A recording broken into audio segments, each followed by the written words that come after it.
नमस्कार, मैं रीनू यादव आप सभी दर्शकों का अन्नदाता कार्यक्रम में स्वागत करती हूं। किसान बहुत परिश्रमी होते हैं। वे खेतों में जी तोड़ मेहनत करते हैं। जो अनाज, फल और सब्जियां उगाते हैं, हमारे देश की अर्थव्यवस्था का लगभग समूचा भार उन्हीं के कंधों पर ही है। ऐसे ही भारतीय किसानों को खेती बाड़ी से जुड़ी बहुत सी नई, रोचक और लाभकारी जानकारियां देने के लिए हर रोज सुबह हम आपके साथ आते हैं। तो चलिए कार्यक्रम शुरू करने से पहले देखते हैं क्या है आज के अन्नदाता में। पॉली हाउस में कार्नेशन फूल की खेती से बदली किसान की जिंदगी।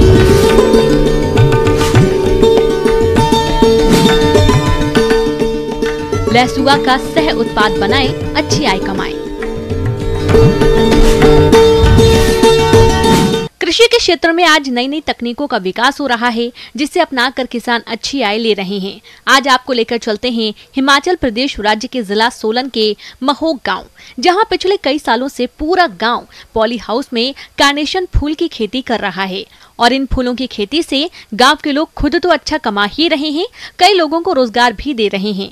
तो आइए मिलते हैं प्रगतिशील किसान भानु प्रकाश से। हम फूलों का काम कर रहे हैं लगभग 90 के दशक से। जैसे ये पॉली हाउस है, इस पॉली हाउस में लगे होंगे हमारे 3500 प्लांट, 3500 पौधे लगे होंगे।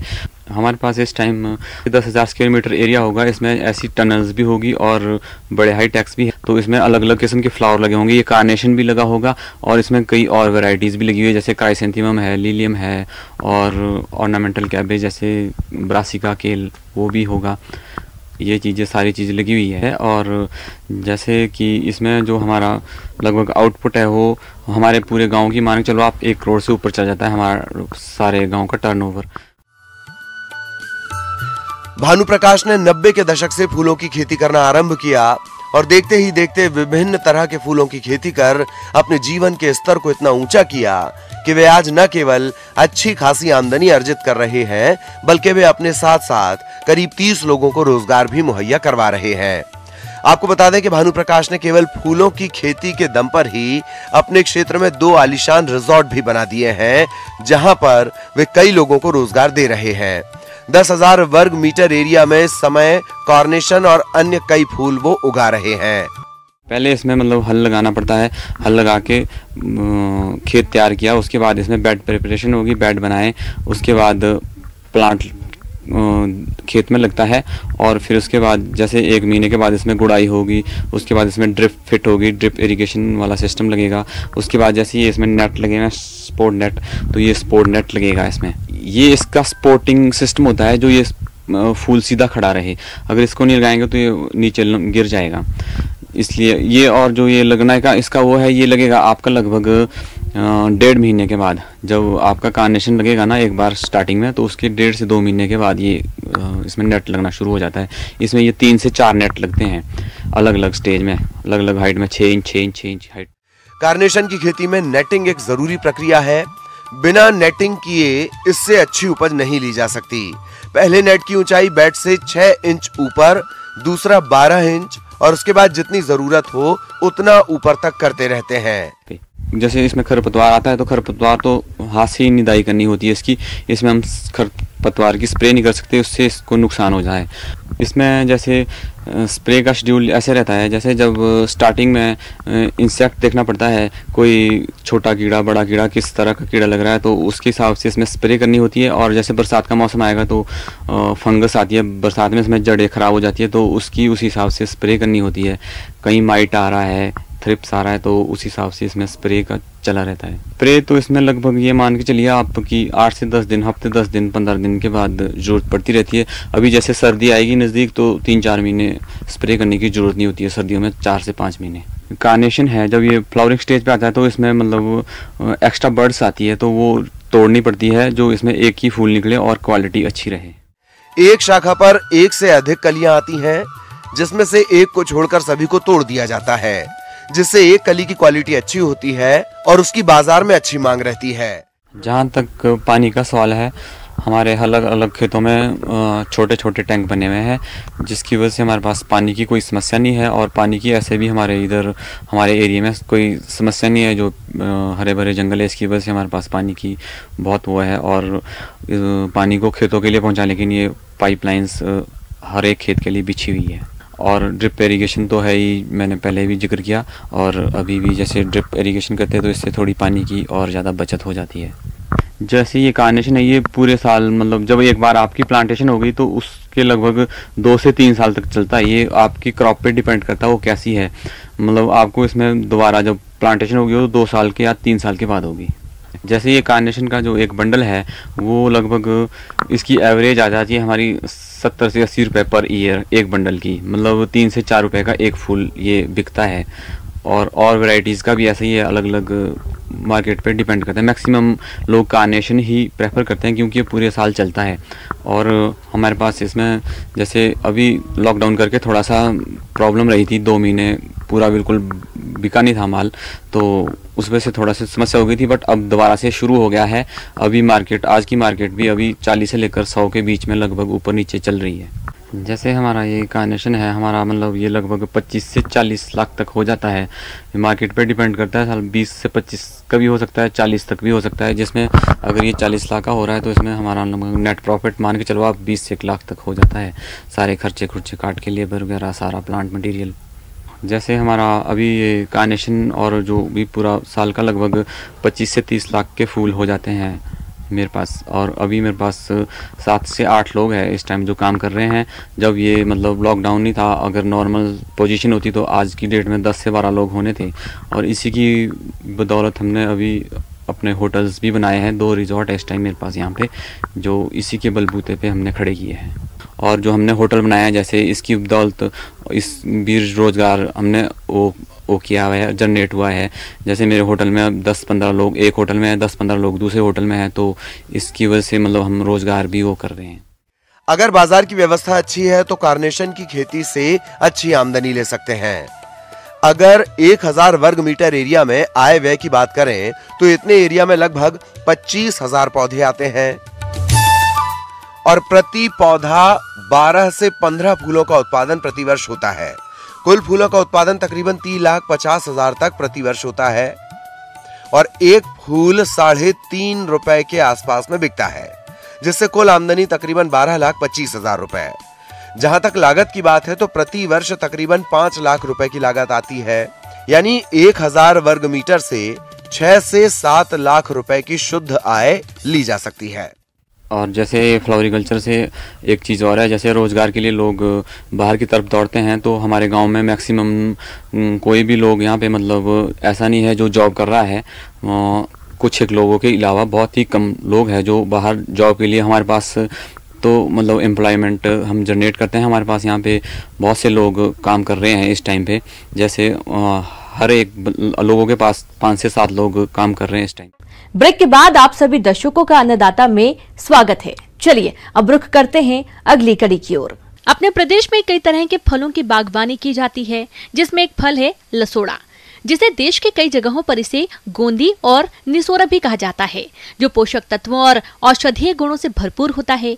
इसके फल सुपारी के बराबर होते हैं। इसके कच्चे फलों का साग और अचार भी बनाया जाता है। तो आइए जानते हैं लसोड़े से सह उत्पाद बनाने के बारे में। आज हम लसुए के अचार बनाने के बारे में आपसे बातचीत करेंगे। देखिए, अचार आप सब लोग बनाते हैं, लेकिन मैं थोड़ा सा अलग तरीका आपको सिखाऊंगी, जिसमें कि आप कम पैसे में ज़्यादा अच्छा अचार बना सकते हैं। लसोड़ा पोषक तत्वों और औषधि गुणों से भरपूर होता है। देश के कई जगहों पर इसे गोंदी और नसोरा भी कहा जाता है। इसके फल सुपारी के बराबर होते हैं। कच्चे लसोड़े का साग और अचार भी बनाया जाता है।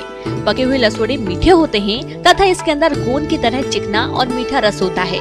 लसोड़ा की लकड़ी बड़ी चिकनी और मजबूत होती है। इमारती काम के लिए इसके तख्ते बनाए जाते हैं और बंदूक के कुंदे में भी इसका प्रयोग होता है। इसके साथ ही अन्य कई उपयोगी वस्तुएं भी बनाई जाती हैं। अब आइए जानते हैं लसोड़े से बनाए जाने वाले सह उत्पाद के बारे में। इसके लिए आपको 1 किलो लेसवा लेना है और उसी हिसाब से आपको मसाले लेने हैं, जैसे साबुत मेथी दाना, राई, अजवाइन, सौंफ, हींग, नमक और मिर्च। नमक और मिर्च आप अपने स्वाद के अनुसार डाल सकते हैं।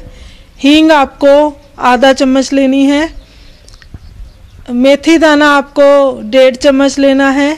अजवाइन 1 चम्मच, सौंफ 2 चम्मच और राई 2 चम्मच। इन सब मसालों को आप मिक्सी में डाल के दरदरा पीस सकते हैं। और उसके बाद आप क्या करें कि लेसुए को अच्छे से धोने के बाद एक भगोने में पानी उबाल लें और उन लेसुओं को उबले हुए पानी में 5 मिनट तक ढक के रख दें। याद रहे कि लेसुए को गुच्छे से अलग नहीं करना है, उसकी टोपी नहीं उतारनी है। अगर आप उसकी टोपी उतार देंगे तो उसके अंदर पानी चला जाएगा, जिससे आपका अचार खराब हो सकता है। तो इस प्रक्रिया को करते हुए 5 मिनट तक उसमें लेसुए को डिबो के रखना है और उसके बाद निकाल के अच्छे से हम सुखा सकते हैं। सुखाने के बाद आप उसकी टोपी उतारें। उसके बाद आप तेल गरम करें। तेल को गरम करने का सही तरीका मैं बताऊं कि आपको कढ़ाई में तेल डालना है और कढ़ाई के ऊपर हाथ करके आपको देखना है। जब तेल का सेक आपके हाथ तक आने लगे तो आपको आंच को बंद कर देना है और तेल को साइड पे निकाल के रख देना है और उसमें मसाले डाल देने हैं। और जब थोड़ा ठंडा हो जाए तो उसमें तैयार जो लेसुए अचार के लिए हमने रखे हैं उनको डालिए। अच्छे से मिला के 10-15 मिनट तक या आधे घंटे तक उसको रख दें। उसके बाद हम इस अचार को किसी मर्तबान या डिब्बे में डालकर रख सकते हैं। याद रखिए कि तेल 1 किलो के हिसाब से हमें 2 कप ही लेने हैं। ज़्यादा तेल की मात्रा हमें अचार में नहीं डालनी है, क्योंकि हम मसाले पीस कर डाल रहे हैं। जब हम मसाले पीस कर डालते हैं तो वो जिस भी सब्जी का अचार हम बनाते हैं तो उसके पूरे सब्जी के ऊपर लिपट जाते हैं, जिससे हमारा जो अचार है वो खराब नहीं होता। लसोड़े की उपयोगिता है अनेक। लसोड़ा में प्रोटीन, कार्बोहाइड्रेट, वसा, फाइबर, आयरन, फास्फोरस और कैल्शियम मौजूद होते हैं। लसोड़े के पेड़ की छाल को पानी में उबालकर छानकर पीने से खराब गला भी ठीक हो जाता है। लसोड़ा के फलों को सुखाकर चूर्ण बनाते हैं और मैदा, बेसन और घी के साथ मिलाकर लड्डू बनाते हैं। इस लड्डू के सेवन से शरीर को ताकत और स्फूर्ति मिलती है। लसोड़े के फलों का सब्जी, अचार और चूर्ण बनाया जाता है, जो रोजगार का बेहतर जरिया होने के साथ ही अच्छी आमदनी भी देता है। तो हमारी जो ग्रामीण महिलाओं की जो धारणा है कि ज़्यादा तेल डालने से ही अचार अच्छा रहेगा, खराब नहीं होएगा, उसको दूर करें और कम तेल में और पिसे हुए मसालों में आप ज़्यादा समय तक अचार को रख सकती हैं। इसी तरह कम तेल में और पिसे हुए मसालों से आप कई तरह के अचार घर पे बना सकती हैं और अपने घर पे बैठे बैठे इस तरह के अचार बना के आप एक सफल उद्यम भी अपना सकती हैं, अपनी एक आजीविका कमा सकती हैं और अपने परिवार को खुशहाल बना सकती हैं। ब्रेक के बाद एक बार फिर से आप सभी दर्शकों का अन्नदाता कार्यक्रम में स्वागत है। बढ़ते हैं अगली प्रस्तुति की ओर।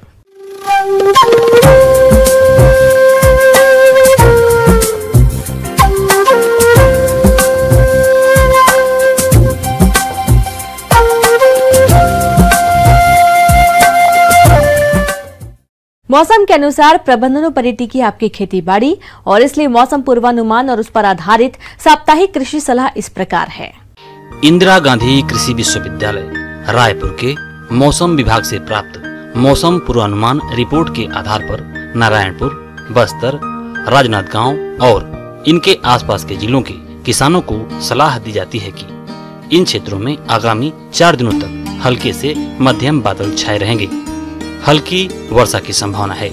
ऐसे में इन क्षेत्रों के किसान कोरोना के गंभीर फैलाव को देखते हुए किसानों को सलाह है कि कृषि कार्यों के दौरान भारत सरकार द्वारा दिए जा रहे निर्देशों, व्यक्तिगत स्वच्छता, मास्क का उपयोग, साबुन से उचित अंतराल पर हाथ धोना और एक दूसरे से सामाजिक दूरी बनाए रखने पर विशेष ध्यान दें।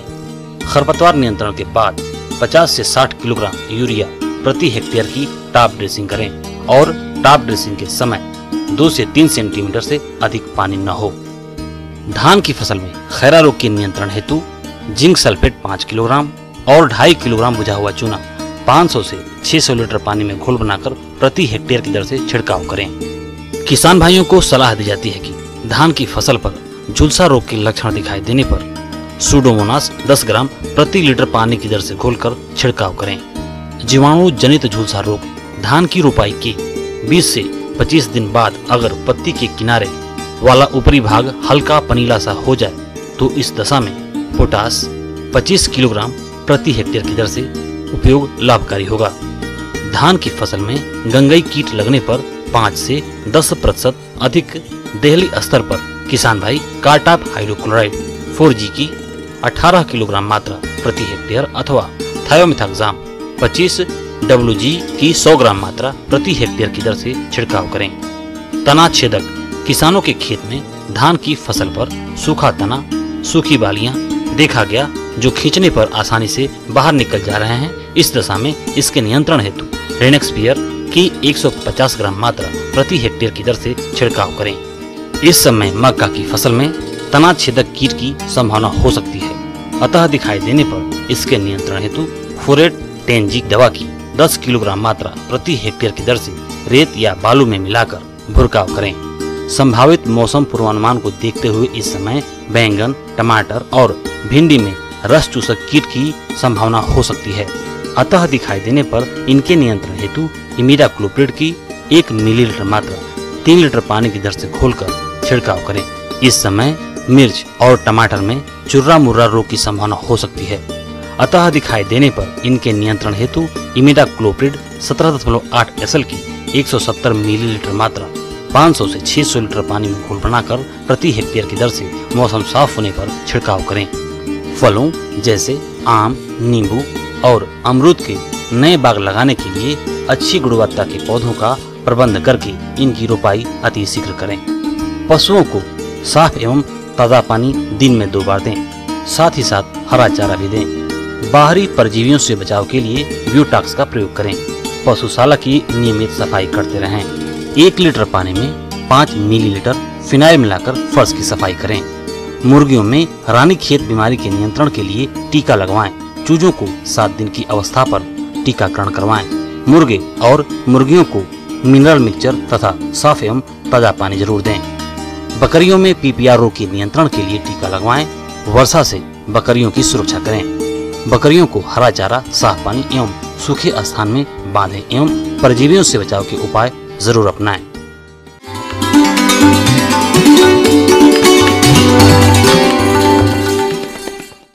अन्नदाता हेल्पलाइन निःशुल्क फोन संपर्क सेवा के माध्यम से आपके द्वारा पूछे गए प्रश्नों में से 1 या 2 महत्वपूर्ण प्रश्न को हम अपने कार्यक्रम में शामिल करते हैं और इसी के तहत आज का चयनित प्रश्न और उसका जवाब इस प्रकार है। निःशुल्क अन्नदाता हेल्पलाइन में आज हमने जिस प्रश्न को शामिल किया है उसे पूछा है ग्राम रतौर, जिला शिवपुरी के निखिल सिंह ने। आपने बैंगन की फसल में किए जाने वाले कार्यों पर जानकारी चाहिए है, तो इसके लिए देखिए कार्यक्रम का यह अंश।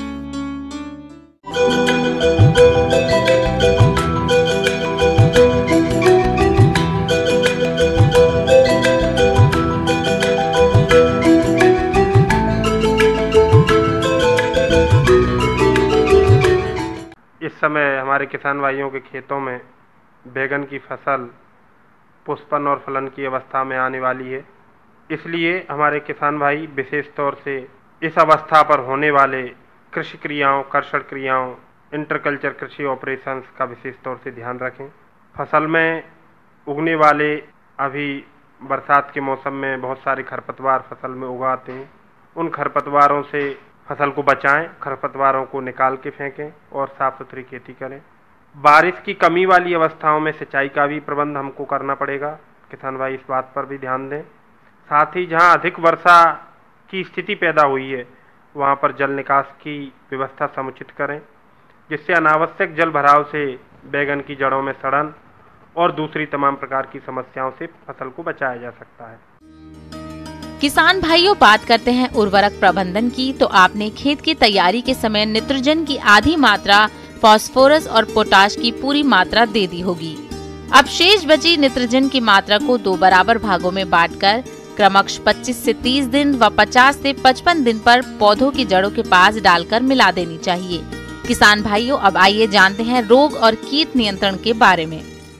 जहां पर गलन की समस्या या रोग की समस्या पौधों में देखने को मिल रही हो तो इस प्रकार की गलन से बचाने के लिए पौधे को trichoderma viride 2.5 kilogram trichoderma viride 65 kilogram गोबर की खाद या सड़ी गली हुई वर्मी कंपोस्ट खाद के साथ मिलाकर खेत में छिड़काव करें। इसके साथ साथ बैगन की फसल में एक प्रमुख तौर से कीट आता है जिसका नाम सूट एंड फ्रूट बोरर इसको बोला जाता है। वो बैगन की फसल में जैसे ही पुष्पन की अवस्था आती है फसल में उस समय से शुरू हो जाता है और अंतिम समय तक जब तक उसमें फल लगते रहते हैं उस समय तक इस कीट का प्रकोप फसल में देखने को मिलता है।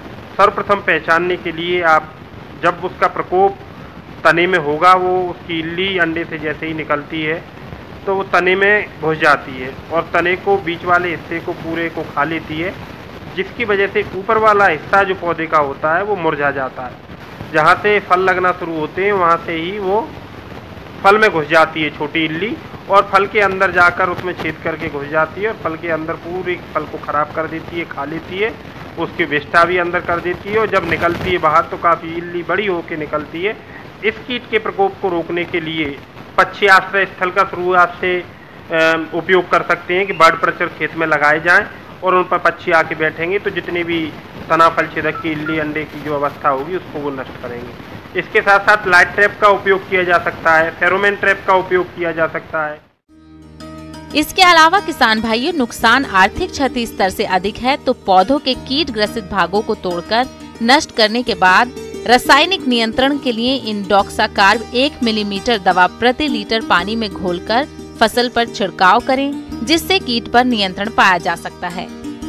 इसके अलावा कुछ रस चूसने वाले कीड़ों का प्रकोप भी फसल पर बैगन की पे होता है समय समय पर, जिसमें जैसेड, एफिड, थ्रिप्स और व्हाइट फ्लाई, हरा मच्छर इस प्रकार के 4-5 कीड़े जो रस चूस के पत्तियों से, निचले पौधों से, कोपलों से नहीं निकलने वाली सिराओं से रस चूस के पौधों को नुकसान पहुंचाते हैं, जिसकी वजह से कमजोर हो जाता है पौधे, जिससे उसमें फलन की और पुष्पन की अवस्था कम हो जाती है। ऐसे कीटों को नियंत्रित करने के लिए, रस चूसने वाले कीड़ों को रोकने के लिए फसल में इमिडाक्लोप्रिड या थायोमेथोक्साम नाम की जो 17.8% SL वाली जो दवा आती है उसको 250 ml या 250 ग्राम दवा प्रति हेक्टेयर 500 लीटर पानी में घोल बनाकर समुचित छिड़काव पूरी फसल पर तरबतर करें, जिससे इन प्रकार के कीड़ों के प्रकोप से बचा जा सके।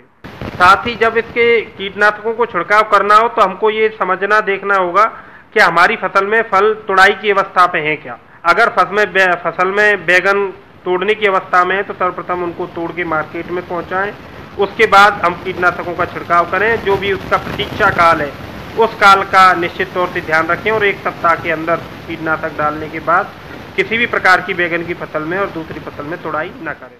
किसान भाइयों, अन्नदाता आपकी सेवा के लिए संकल्परत है। कृषि संबंधित समस्या एवं सुझावों के लिए आप हमें इस पते पर संपर्क कर सकते हैं। प्रोड्यूसर अन्नदाता news 18 Madhya Pradesh Chhattisgarh, Ramoji film city, Hyderabad 501512। साथ ही आप हमें ईमेल भी कर सकते हैं। हमारा ईमेल है p18annadatamp@nw18.com।